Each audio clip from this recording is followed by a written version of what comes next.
కథలెన్నో చెప్పారు, కవితల్ని రాశారు, కాలాలు దాటారు, యుద్ధాలు చేశారు. ప్రేమలో తప్పు లేదు, ప్రేమలో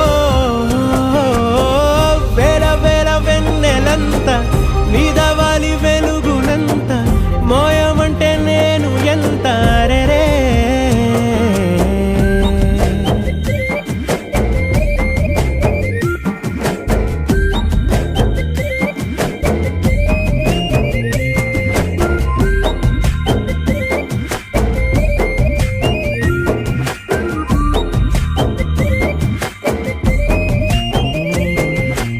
ఆకాశం తాకాలి అని ఉందా, నాతో రా చూపిస్తా